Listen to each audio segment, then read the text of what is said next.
Good afternoon, and welcome to another NAIC Insight Series. I am delighted to be joined today by Treasurer Shawn T. Wooden of the state of Connecticut. Welcome, Treasurer Wooden. Oh, it's great to be with you, Bob. I trust you had a good Thanksgiving and are preparing for great holidays now that we're in December. I am still full. I know the feeling even better than you do, I'm sure. Well, hey, it's great to have you with me today, and I figured that we'd use our time wisely, talk a little bit about your background, talk a little bit about the office that you hold, how you serve the people of the state of Connecticut, and maybe a little bit about what the future looks like. Does that sound good? Sure, that sounds great. Outstanding. Well, tell us a little bit about you. You're a fairly young man. Certainly younger than I, and you have had a lot of success in your career. Tell us about the road that brought you to being the treasurer of the state of Connecticut. Sure, and I'll try to make it less long and windy. But I spent 21 years as an investment lawyer, and I also worked for the AFL-CIO's Office of Investment early in my career, and I served locally in Hartford, Connecticut as the president of the city council. Okay. And so becoming treasurer is actually kind of a culmination of melding my professional world and expertise with my passion for public service. And that's what brought me here. So when former treasurer Denise Napier, my predecessor, announced that she was not seeking re-election, it became quite natural for me to seek this office. That's outstanding. This industry, the diverse manager industry, has enjoyed a wonderful relationship going back many, many years with your office. Obviously, with Treasurer Napier, she did so much to advance the cause of promoting diverse managers, going back to Frank Borges and the work that he did. How is it following such legends and such luminaries in the space? And what have you learned from them, and what do you plan to do differently? Sure. So I go back to, at least I got to meet Hank Parker and knew him. Okay. And in fact, Hank Parker's widow was one of the first people to endorse my candidacy for state treasurer. So I do take a very long view of the legacy of this office, and in particular, what it has meant for creating opportunities for people of color and women in the financial services industry. And so it's Hank Parker, Frank Borges, who's been a friend and a mentor to me, Denise Napier, who I represented as an investment lawyer, the office. And so I carry that legacy, and it's very much a part of me. And sometimes I say, I have big shoes to fill, for sure, but I have big feet. Oh, that's good. That's good. They go well together. They go well together. So let's talk a little bit about the role. Obviously, you're the man in the corner office, but you got a pretty big team. Tell us a little bit about the responsibility, the ones that obviously most of the investment managers are focused on, but you do a lot of things and lead a lot of things that don't touch the lives of the investment managers. Talk a little bit about the job and the role that you play as leader. Sure. So I manage, obviously, our pension funds management division, which is the investment group, which I'm sure we'll talk more about. Our debt management program, which is about a $26 billion program, but borrowing on behalf of the state. Unclaimed property, second injury fund, which is our employers' workers' compensation program, corporate governance initiatives. And then I sit on 20 plus boards and government authorities. So the airport authority, the water port authorities, the Connecticut Housing Finance Authority, Connecticut Innovations, which is our quasi-governmental venture capital arm for the state, the Student Loan Authority. So a host of areas, which I think is fantastic. And yes, a lot of people see kind of me as the kind of allocator investor, but in terms of the ability to kind of lean in and impact life in Connecticut for residents in lots of ways, it's been a tremendous platform. For sure. I have on occasion talked at different panels around the country, and I've mentioned that in October, late October, early November, when the candidates come, we get really excited to see mayors and we get really excited to see governors on occasion in the Black church. But the treasurer and the chief investment officer do much more to impact the daily lives of most people of color that are retirees. Talk a little bit about the burden or the responsibility you feel, especially as a sole trustee. Oh, a lot of responsibility there. And in some respects, right, it's like, great, there are three of us in the country, but it's also a lot of responsibility kind of making those decisions and understanding kind of the impact. So the three are Connecticut, Michigan, and Florida? Connecticut, North Carolina, and New York. Okay, that's right. Yep. And so I love, someone asked me, one of the legislative leaders say, so what's it like, being state treasurer? I've been a city council president, and I only half jokingly said the number of things that I can do by just talking to myself.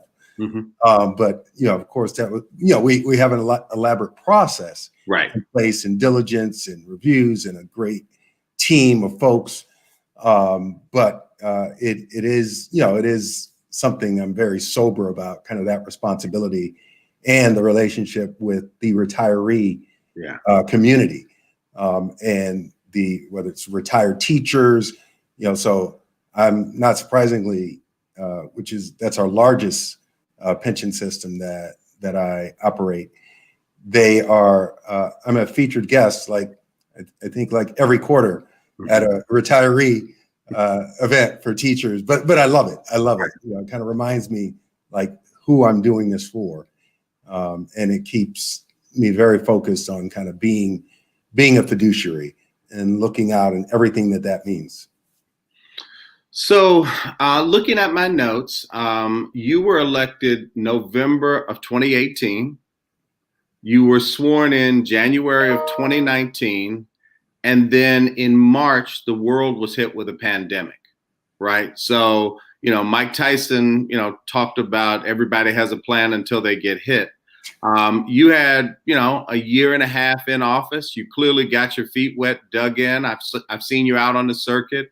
You've hosted NAIC. What has changed, and what leadership tools have you been required to bring to bear, leading a state as big as Connecticut with as much money as Connecticut has, but in a pandemic? Yeah, no, that's actually an excellent question, because when you run for office, it's not uncommon for people to ask, like, what are your top priorities? What are your top priorities?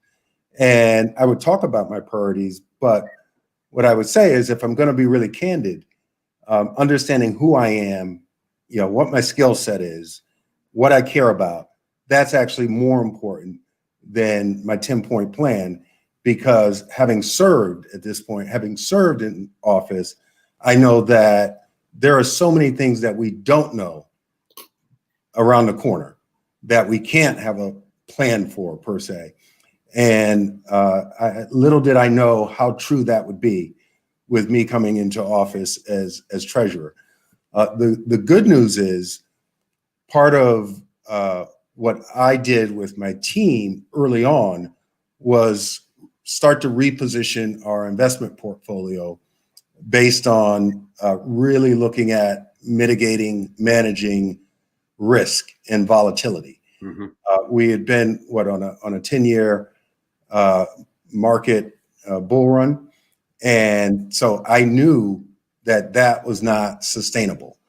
And because of that, and perhaps just some things that go along with being a lawyer and thinking about risk, I put a lot of focus on that. And so, with respect to the portfolio, we started in the spring of 19 repositioning the portfolio to bring down our global equity exposures, which had been like terrific in terms of the returns, increase fixed income, do more in the private asset classes, to try to become less correlated with the markets.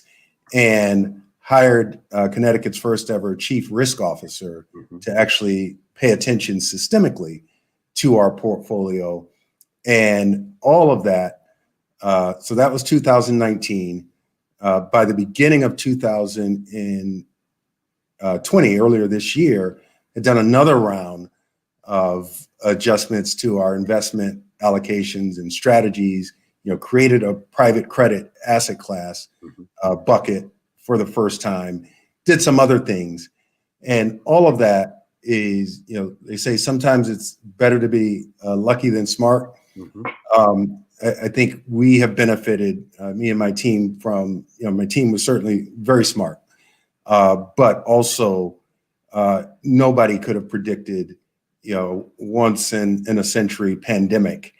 And so the magnitude and the severity of the market disruption that took place was very much, even for someone coming in expecting a downturn, reducing our rate of return assumption across the board from 8% to 6.9% to reflect lower returns, did all of that without knowing that this is what we were in for.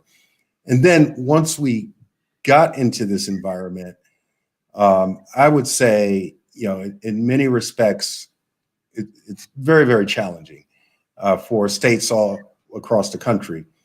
But it was also, it's been rewarding to be able to sit in this seat at this moment in time, in terms of what it means for our state fiscally and my ability to be in the room, to have an impact on that, to think about the decisions that we're making and how does it impact those on the margins of society. So that's been a tremendous, in some respects, a blessing. If you care about public service and people, that's what it's been for me. With respect to obviously we had the pandemic of COVID-19, but 2020 will be known just as much for many of us as the modern day racial reckoning in America moment. And once again, talking about feeling such a sense of responsibility and opportunity to lean into that space while this is going on, and thinking about what could I do different as a state treasurer. And one of those things was kind of launching this corporate call to action and saying, okay, we all got to lean in, whatever space we're in right now, we've got to lean into this moment and to see how we can move America forward. And I called on corporate America to get off the sidelines and to address systemic racism in a real meaningful way. And that I partnered with the Ford Foundation to do this work. And they're a tremendous partner in terms of thought leadership and their team, and have assembled, the response from CEOs has been tremendous.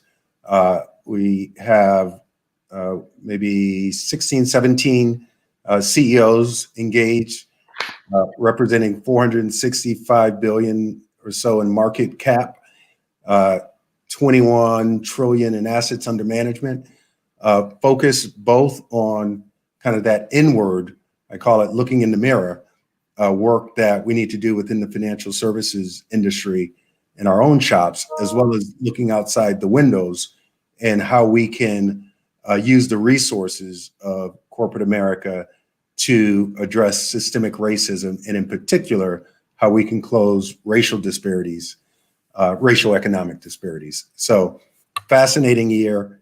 And I feel, despite the challenges, I feel fortunate to be able to sit where I sit at this moment. I appreciate you sharing all of that. I would not be responsible if I didn't unpack some of that. You gave us a lot there, and I think I'll go right to the dessert first. It's obvious that you take your role and your power and your authority as a fiduciary seriously, and no one would ever question that. However, you have the ability to ask the tough question, of some of the most powerful people in America. State of Connecticut is likely one of the largest shareholders in many companies. Those companies have boards and employees and a variety of other things. Tell us a little bit about how your office is using its power specifically with those corporations, and what might you ask of them? So I would say a lot of that pre-Ahmaud Arbery, Breonna Taylor, George Floyd, a lot of that was in the space of acting simply as a shareholder. Yeah. And so organizing with other institutional investors and having a voice kind of in shareholder meetings and engaging around a variety of issues, whether it's board diversity, whether it's what's happening with essential workers in the COVID pandemic. Mm-hmm. So lots of different ways, depending on the industry, that was a primary vehicle for that voice. This year that changed a bit in the sense, and it started as writing in an op-ed that following Ahmaud Arbery and George Floyd and everything that happened, and just kind of speaking very, very candidly, and quite frankly, in a way that as a public figure, I had not spoken about race in that way and what it means and being a father, and it resonated. So it was published and then republished and republished. And next thing it was in Iowa papers, it was in Hawaii, it was in Texas. And so that led to a series of conversations with CEOs that were just amazingly candid, right? I have to tell you, I was surprised at the nature of the conversations that we engaged in, the nature of self-reflection, the impact of, and I say one of the great untold stories yet is the impact of employees, Black and brown employees within these institutions speaking up for the very first time in a way that was raw, emotional, and it definitely had an impact on the CEOs. And so I, in many respects, provided a vehicle to channel some of that. And of course, to your point regarding Connecticut's position or influence, I think I'm nice. I think I'm, infrequently charming, but I'm under no illusion that I was able to have those conversations because of my role. Yeah. And I think it's incumbent for those of us who sit in these seats not to squander that opportunity or those moments. And it's in my nature to be, you want to be candid, beautiful, great, let's go there. Yeah. But that led to a level of engagement to be able to take that next step, baby steps initially privately, and saying, okay, so what are you talking about? What are you really asking of us? Right? We haven't done this before. And I said, that's exactly right. Right? You've done a piece of it. And so that is how I've tried to lean in terms of this space and these are kind of very large institutions, and with funds and just managers, that's every day, the blocking and tackling of going through our diligence process and our meetings and making some of these issues kind of not check the box, right? I don't just want you to fill out a form and give me your diversity profile and you've met, you crossed that hurdle, right? These are real conversations that I have with managers in the industry, and more importantly than the conversations, occasionally these have been real impediments to me doing business with firms, and that is taking, trying to marry kind of the words, right, and expressing a viewpoint on the importance of diversity. And not just because it's good, it's the right thing to do, but I actually believe, and the statistics back it up, that diverse teams do better, right? going back to what I said early on about me thinking about risk Mm-hmm. and risk management. That's one of the reasons why corporate boards that are more diverse outperform their peers. Mm-hmm. And there have been a number of studies that support this. So that's because you have these different perspectives. So for me, it's fully integrated into our investment program, into how we do business, and hopefully the message is getting received that it's real. So I know you're trained as a lawyer, and I know that you're an elected official, but I'm going to ask you perhaps to play psychologist or psychiatrist for a moment. A statement that you made regarding diverse teams performing better, there's a lot of data to show that. There are a lot of examples to show that. Why do you think that idea doesn't appear to be more widely held in America in, as advanced as we believe we are in the year 2020? Systemic and institutionalized racism. And I'm going to say it very plainly. And when you have the data, and I remember years ago, didn't have the data. Mm-hmm. We had the feelings, mm-hmm. right? We had the notions, right? But we've got the the data, right? And it's not just Black institutions or Black think tanks mm-hmm. producing the data. Mm-hmm. It's it's your mainstream, reputable firms, majority owned, and so even with that, there's still an exercise. But I think this is so deep seated, mm-hmm. right?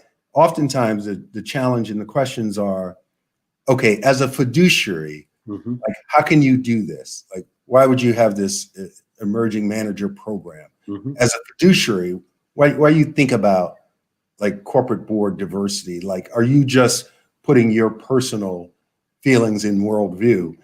Are you just utilizing that as the basis of your decisions? Mm-hmm. Well, it's actually no, right? I actually say, as a fiduciary, those of you who are not looking at emerging diverse talent, you're actually not meeting the fiduciary duty mm-hmm. standard, mm-hmm. because you're overlooking opportunity, right? And that's what this is about, right? My job, yes, I care about an inclusive economy, industry. I care about all of that. Yeah. But if it did not correlate with better performance and risk-adjusted returns, it would not be a part of my discourse mm-hmm. as a treasurer with my fiduciary pension fund hat on. Yeah. But it does, and the correlations are strong, and the data is there. And so that's a long way of coming back mm-hmm. to kind of the simplified version of it. Mm-hmm. We're dealing with people's biases. That's right. And it's not just allocators, right? It's everybody in the supply chain. Mm-hmm. And we have the consultants. We have, notions about taking risk, mm-hmm. right? There's oftentimes, the safe thing, you can, who's going to ever question you and challenge you on what looks safe? Right. Right. That looks prudent. It's been done for the last 30 years that way. Mm-hmm. Right. But part of, I think, being a good fiduciary is truly assessing risk and assessing opportunity and making sure you filter out the natural biases mm-hmm. that may push you one way or the other, but is not dictated on actual performance, team results, and objective metrics. Mm-hmm. And I think that is something that still plagues us within the financial services industry, and the challenges with opportunity and access to capital. Powerful answer. I really can't thank you enough for being so honest and so courageous in your answer. Let's push forward, because there are a lot of things. Nobody else is watching though, right? Just you and me, bro. Just you and me talking out here, right? But let's push forward because I do want to give you an opportunity to get into the day job. Obviously, your background as a lawyer, you talk quite a bit about risk.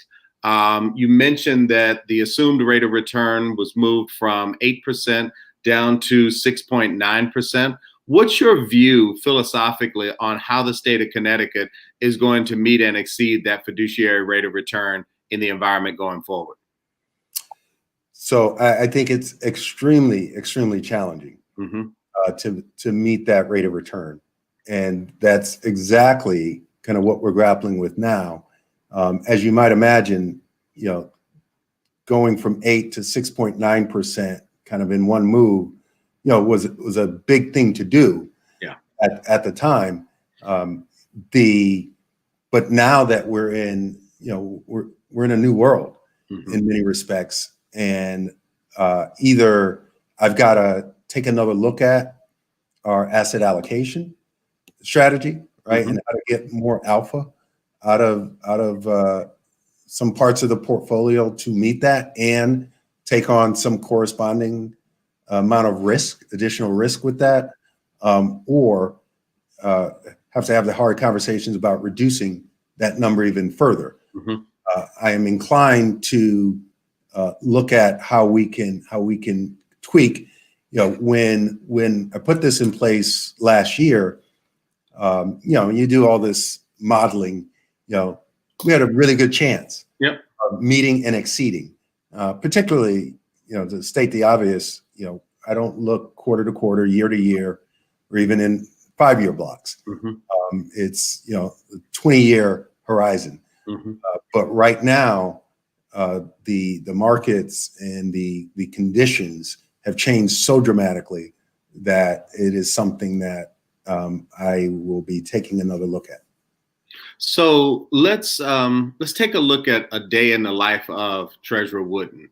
Obviously, not going to get into, how many packs of sugar in a cup of coffee and how long is the commute, but you get to the office, you turn on your laptop, you take your first call. How does your day go, and how close, obviously you're the sole fiduciary, but how close, for the manager's benefit, do you get to the actual selection of managers? How does that cross your desk? How does it get reviewed? How does it get executed from the perspective of the treasurer? Sure. But first, I'm going to tell you, I do not drink coffee anymore. And so that makes getting through the day even harder. But my day is, not surprisingly, starts early, ends late, Yeah. and is highly scheduled. Mm-hmm. There's the investment piece, but there are all of those other components. Yeah. With respect to the boards and governmental authorities, I sit personally on a handful of them, mm-hmm. and mostly just for practical reasons, I will have designees go to most of the other meetings. With respect to our investment program, I do get very involved at the appropriate stage. Okay. I monitor regular, what we call pipeline meetings, mm-hmm. with the different asset class managers, just to understand who are you looking at, what's the universe, who's coming up for re-up, mm-hmm. opportunities. And so that's something, that takes place regularly, mm-hmm. for me. And the team, they are constantly working, looking at opportunities, working with our consultants. And when it gets to kind of the right stage, so I have insight from a pipeline perspective. Okay. But when it gets to the right stage, then there's a recommendation from my CIO, mm-hmm. To me. And based on that recommendation, I either agree to meet with the manager and they'll do the pitch, and I get to kick the tires at that point. And if I'm satisfied, which great staff, mm-hmm. and so typically, yes, occasionally it may take a little longer. Mm-hmm. If and quite frankly, on some of the issues, you have performance, but I look at the total picture. Mm-hmm. And these things have to come together when we talk about diversity.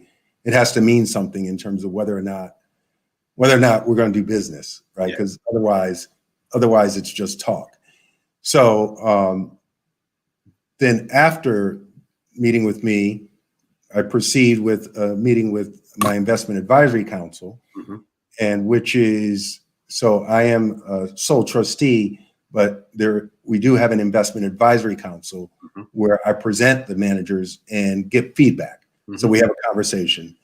And then after that, I make an investment decision. Yeah. So that's kind of the process. Got it. So I've had the opportunity to interface with the state of Connecticut's investment staff for many, many years. And I've always found that particular staff to be engaged, to be enlightened, to be inquisitive, but to be stern. They do know what they want. They know what they're looking for. That changes a little bit leader to leader. Let me ask you a bit of a strange question, your own personal take. If I were to roam the halls and I had the opportunity to talk to members of your staff about what's important to Treasurer Wooden, what are some of the things that you would expect them to know firsthand about what's important to the treasurer? I'm laughing to see if I'm going to tell you what I know they say behind my back. Let's hear it. Let's hear it. It's still just us. So, I mean, clearly diversity and inclusion, that is clearly very, very important. They know it and communicated it kind of throughout. Nobody's missing that question. Nobody is missing that question. Yeah. And may have taken a little bit to understand like how important. Yeah. And what it meant. But nobody's missing that. Yeah. Attention to detail. Okay. That's a laughing. They do comment on me making comments on commas. Yeah. And maybe that's the lawyer in me. Yeah. But and the fact that I need to understand. Yeah. Right. Whether it's a manager, whether it's something unrelated to investments. I'm not put the document in front of me, get the signature and move it out. Right. I dig in, I ask questions. And I do it with managers, I do it with my staff, but digging in and understanding, what we're doing and why, and is this the optimal way to achieve our objectives? So those are some of the things you might hear. Very good, very good. Are you tough? You consider yourself tough? I consider myself a softie. I think some of them would consider me tough, but in terms of kind of work and what we do, sure. But I demand a lot in terms of my staff, but I'm also prepared to give a lot. Yeah. And so if I say we're going to charge up that hill, I say, don't tell me we actually don't have the equipment to move the organization there. Just tell me what equipment you need. Yeah. And that's my job to get it. Yeah. But we're going to charge up the hill. Yeah. So. Very good. Very good. I always ask the leadership questions because one, I think that it's a fascinating insight into the individual, but it's as much about our style as what the staff receives in order to make them achieve something. So I appreciate your indulgence on answering those. Sure. Let's go into private equity. So let me take you back a little bit. I've had the NAIC CEO job twice. I had it once from 2003, latter part of 2003 to 2007. And I had it again from 2013 to 2020. And the biggest difference in how we position the industry is in 2003 through 2007, we were asking for opportunity. Give us an opportunity because, as Reggie Lewis said, white guys can't have all the fun. They can't have all the capital. Give us a shot. Let us get in the game. Since 2013, the argument has shifted to a hardcore regimented performance argument. We make the performance argument very similarly to how you describe your fiduciary connection to diverse managers, which is if you are not considering diverse managers and hiring diverse managers, then you must not be selecting the best managers because the performance doesn't lie. The performance demonstrates that diverse managers are achieving. What do you recognize on the other side of the table when you see diverse managers versus general market mainstream managers? What do you expect from that diverse manager? It may or may not be different. And what are you recognizing that they're doing that may have surprised you prior to getting into the role? So my expectations of diverse managers are everything I would expect from any other manager. Mm-hmm. And, and being quite candid with you, that has also included conversations like, what's up with your organization? That's right. I got it. You founded it, but I'm looking through, and so again, same expectations in that regard, same expectations in terms of you have to perform. Right. And I will, I am all about giving opportunities to as wide a swath of people as possible. Mm-hmm. But end of the day, just like everybody else, right? And I don't know any diverse manager kind of worth their salt who would have it any differently. That's right. So it's the same expectations in that regard. Now I would hope, right, and this is a hope, not the kind of requirement part, that we see kind of going a little bit beyond the fiduciary role. I would hope that we would see some spinoff, right, and some recirculation of the dollar and the opportunity sets, like within our community. But that is a broader conversation. But I'm not going to have different metrics in that regard than any other manager. Good. So the magic wand question, you can change anything about the industry, the job, anything relevant to what you do, how you do, and what outcomes you receive. If you could do that, what would you wave the magic wand and change? Oh, I'm just going to pick something random because I got a lot. Because I'd be waving for a while. That if I could wave the magic wand and have everyone making hiring decisions and allocation decisions, right? So both manager side, fund side, pension fund side, to erase from their lexicon, their view, that you can't find quality in diversity. Yeah. That premise, right? A version of what we heard the CEO of Wells Fargo said. That he actually believed that. Yes. And so many just in the industry do.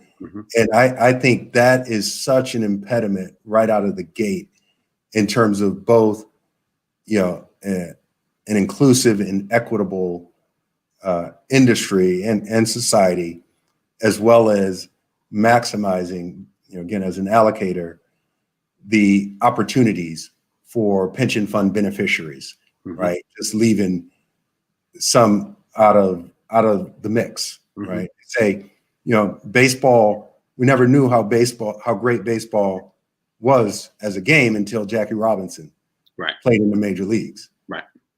And I believe the exact same thing, is true here. And I look at my own portfolio in the private equity side, and out of the top 10, at least 3 to 4 of my top 10 performers are diverse managers. And that's not in a program. It's just in our portfolio.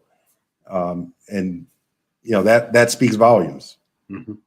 Okay, so you got 4 of the top 10. I could probably guess who they are. We won't name managers on here, but let's talk about the manager that's raising their fund. It still takes on average a diverse manager 2 years to raise a fund. A newer diverse manager, first or second time fund, and they generally raise somewhere between 90% and 110% of their target. What advice do you have for diverse managers, perhaps in general, and specifically as it relates to working with the state of Connecticut? Yeah. So my advice in general is to stick to your core competence, and whatever that knitting is, because sometimes managers, right, and not just diverse managers, but sometimes managers want to migrate towards capital, Right. and I think Chasing assets. Yeah. yeah, chasing assets. I think it's short term, and I think highly unlikely to turn out well. Yeah. For the manager or the allocator. And so that's one of the things I would just say is kind of stick to your knitting and what that is, and your narrative and your story is stronger, it's better. Mm-hmm. And even if you have to go through where your strength is out of favor mm-hmm. in the market cycle, if you're gonna play the long game, then you do that, or else kind of your tenure will be very, very short-lived. And with respect to Connecticut, I would say just understand what our needs are. Mm-hmm.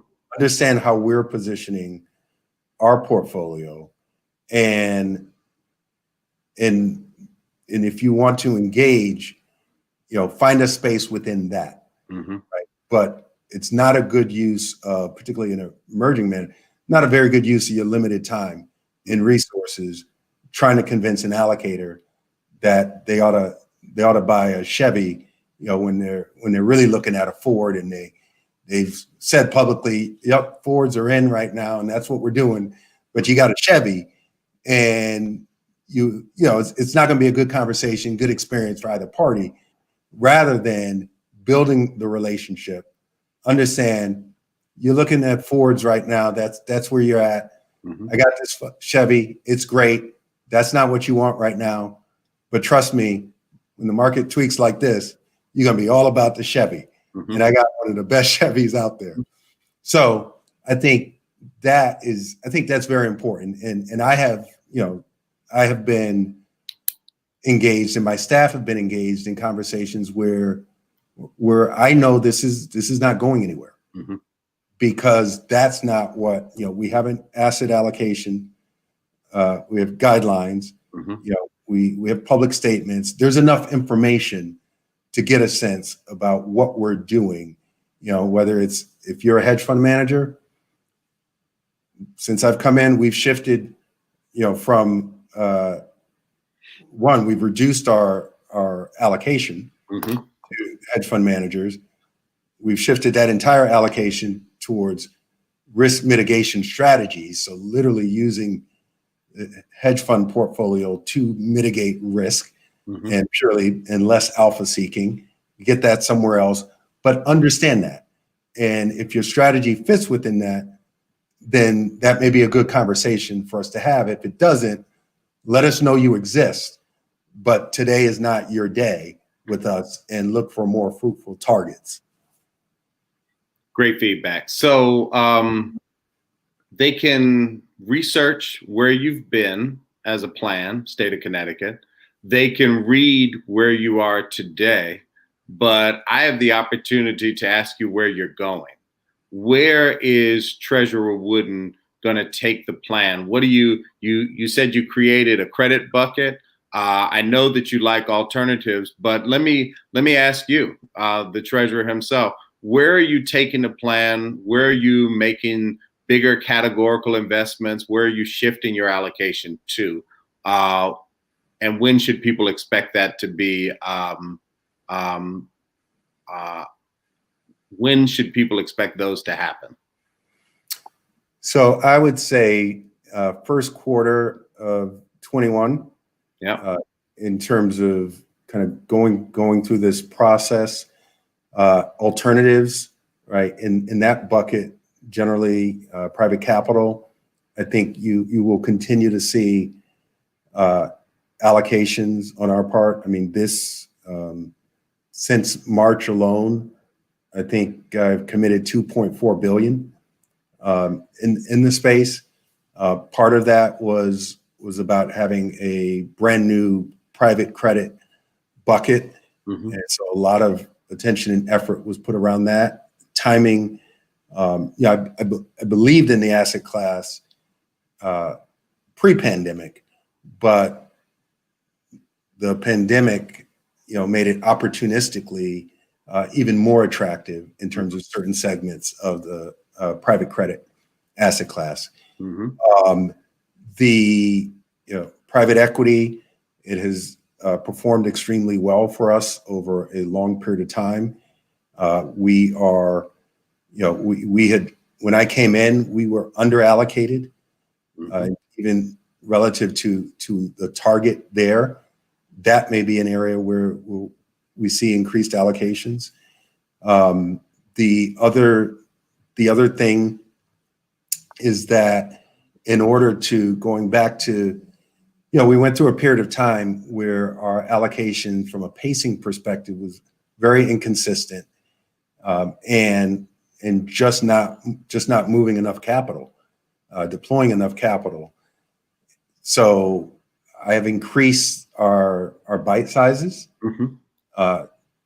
trying to, we'll navigate how we do that, right, and reconciling that with kind of opportunities for emerging managers, because we do have concentration limits, and that's where we have been successful in the past in using manager of managers, but the overall, I expect we'll write bigger checks, and also looking at opportunities to not just follow the market or the herd, but differentiated opportunities for us.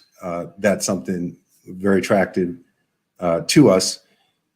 Co-investment opportunities. That is one of the changes put in place in our investment policy guidelines. And the next phase is actually implementing on that. So I expect us to have by 21, a very active co-investment program. So those are some of the areas. Very good. That's very helpful. If we were still in a conference environment, I'd have free drinks from everybody, because that's what they all want to hear, Treasurer. So I have two final. Your folks don't want to hear about fixed income? No, they don't. I do have friends in fixed income, so I won't mention any four-letter organizations, but we like fixed income. But those, anything with private in front of it is the stuff that gets my members excited. So, couple of final thoughts, and you've been most generous with your time and very insightful with your answers. What can NAIC, the other groups in the marketplace, and our members do beyond simply the performance that you should expect from the investments you make? What else can we do to be supportive of public pension plans, and specifically the state of Connecticut's public pension plan?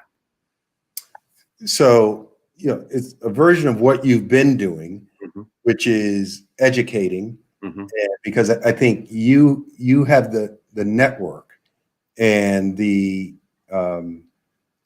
quite frankly, I don't think there should be any organization better than NAIC at telling the story, and both the bad, say the good, the bad, and the ugly. But in that, right? So I think that's very powerful, being able to kind of tell the story of the challenges and tell the story of the successes, and where the differential lies, right? But being able to make that case, I think that's very, very helpful.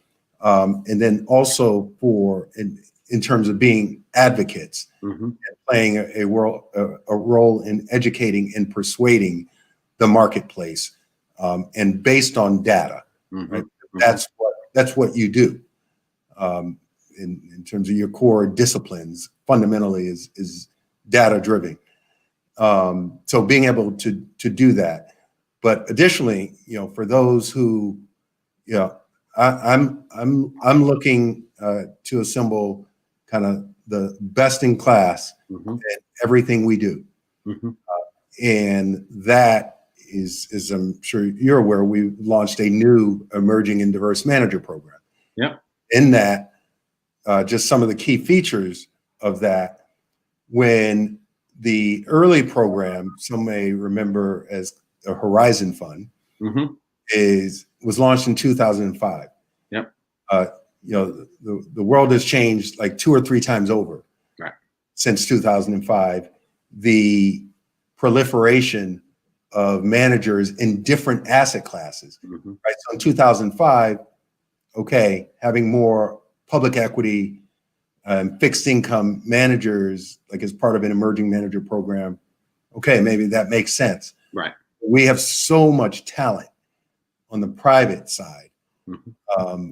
that we just have so much talent that's one of the big differences with, we call it the Connecticut Inclusive Investment Initiative, or CI3, is that we're expanding that emerging manager program to the private asset classes as well. And in that expansion, we're also we've created like tiers, Mm-hmm. right? The ability, because, and this is just taking everything we've learned from our program, everything we've been able to learn from other programs in the country, and feedback from managers. Mm-hmm. Trying to take all of that. And so one of the new features is having the ability to grow within that program, Mm-hmm. right? So not kind of grow out because you have managers who are in a program allocation, no longer meet the standards, might not be quite ready or still struggling, Mm-hmm. right? Might be very ready, but still struggling to have more direct relationships with LPs. But creating space within our program for that continued maturity and growth with successor funds, and doubling the allocation committed to that program. And lastly, and going back to what NAIC can do, is we will host an annual conference for emerging and diverse managers. Obviously, that's not a novel concept, Sure. but I want to bring the best talent in the industry to Connecticut, to my team, and to showcase to others as well. Well, no surprise from you, but NAIC, if there's anything we can do to assist with that effort, whether it's managers, case studies, research, any of it, you got it. So be sure and have your folks let us know, and we fully support you guys and what you're doing there. And will you attend? I will attend, absolutely. Okay, it's going to be in person in January. And no problem. I've been snowed in Bradley many times. I ain't afraid. I'm not scared, as they say. So right. I want to end. We have a lot of young professionals that view these videos, and they've seen Joanne Price when she did hers. They've seen Jim Lowry do his and others. And I always want something about the future. Whether it's talking to the future Bob Greens and the future Shawn Woodens of the world, or that young lady who's trying to break into private equity or finance, what advice, career advice, doesn't have to be related to anything we've talked about, but what career advice do you have for young professionals who want to get into this game and who want to rise to the top of it? Is focus on your craft. Yeah. It's what I was told as a young lawyer, that no matter what, right, focus on my skills development, right? And I think it's the same for any professional, any discipline, right? And there are two sides to kind of, at least two sides to what happens, right? There's do you have opportunities to succeed, to excel, whether in your current space, whether if you're new fund, whether you get allocations, right? And it's my job and the job of a number of others to create that space in terms of opportunities and access to those on an equal playing field. For the young professional, it's your job to be ready for those opportunities. It's your job to be ready. And I'm not going to use all the words from what's the comedian Tracy Morgan, one of his books, but the saying, when opportunity knocks, open the door. Right. No, Tracy Morgan said, no, opportunity, no. You kidnap it, you take it, you wrap it up. As only Tracy Morgan can. Yeah. As only Tracy Morgan can. And me as an elected official for the people of Connecticut cannot replicate. But that's what I would say for the young professionals, right? And it gets frustrating and kind of the blocking and tackling and navigating. But trust me, in most of our professions, it was harder when Bob Greene was coming up. Yeah. And it was harder, right? So whatever those challenges are, there are people who've gone before, right? I'm fortunate, to have a Frank Borges to be able to talk to about navigating this space and others. So that's my biggest message, is just prepare yourself in kind of the core metrics of what a successful investment analyst, a successful investor or manager looks like, banker. Prepare yourself, because a lot of us are working to make sure you have the opportunities when that moment comes. Treasurer, those are sage words, and I truly appreciate you spending time with us today on behalf of our members in Connecticut, the Fairview Capitals of the world, and the managers that are in your portfolio, the Stellexes and Vistas and Siriuses of the world, and to the broader NAIC membership and the broader financial services industry. Thank you for what you do. Thank you for your service. Thank you for your leadership. And we look forward to continuing to make you and the people of Connecticut and the pension plan as successful as it can possibly be. Thank you so much for your time today. And thank you, Bob, and thank your membership. And I just want to say, now that you've interviewed me, I officially feel like I have arrived. So thank you. Hey, look, I don't know if that's the case. You're still gonna need your credit card when you go in the store. But I appreciate you. You're a man of your word, and someone for everybody to keep their eye on in terms of the next generation of leaders that will drive this country to greater success. So thank you. I wish you and your family happy holidays and safety and health for everybody. Thank you. Likewise. Well, that's it for today. Everybody be safe. Thanks for joining us. And we look forward to future installments of the NAIC Insight series. Bye-bye. Take care.